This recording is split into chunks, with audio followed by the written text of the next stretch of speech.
కొన్ని పెద్ద కంపెనీల వాళ్ళు కూడా రకరకాల ఇండస్ట్రీస్ వాళ్ళు కాల్స్ చేసి, సార్ మా టీమ్‌కి ప్రతి నెల మేము మోటివేషన్ క్లాసులు ఇప్పిస్తాము, మేము ఇంటర్నల్‌గా ట్రైనింగ్‌లు ఇస్తాము, ఎక్స్టర్నల్ ట్రైనర్స్‌ని తీసుకొస్తాము, వాళ్ళతో మాట్లాడిస్తాము.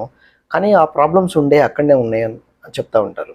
మెయిన్ దీనికి కారణం ఏంటి అంటే, మనకి ఒక స్ట్రాంగ్ ఫౌండేషన్ లేకపోవడం. బిజినెస్ మోడల్ మీద, తర్వాత మార్కెటింగ్ లీడ్ జనరేషన్ మీద, సేల్స్ ప్రాసెస్ మీద స్ట్రాంగ్ ఫౌండేషన్ ఉండి, ఆ ఫౌండేషన్‌ని ఇంప్రూవ్ చేయటానికి, ఆ ఫౌండేషన్‌ని ముందుకు తీసుకెళ్ళటానికి టీమ్‌ని బిల్డ్ చేసే విధానంలో స్ట్రాటజిక్ అప్రోచ్‌ని తీసుకోకుండా, జస్ట్ ఒక 30 మందో, 40 మందో, 100 మందిని ఒకచోట తీసుకొచ్చి ఒక హోటల్‌లో రూమ్ తీసుకొని అవార్డులు, రివార్డులు ఇచ్చేసి మోటివేషన్ క్లాస్ చెప్పేస్తే అయిపోద్ది అని అనుకుంటాం.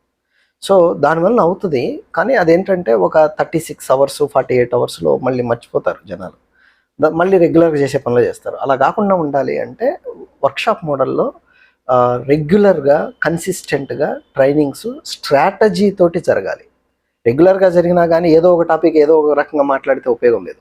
స్ట్రాటజిక్‌గా జరిగితే మాత్రమే రిజల్ట్స్ వస్తాయి. అలాంటి సపోర్ట్ కావాలంటే కాంటాక్ట్ చేయండి.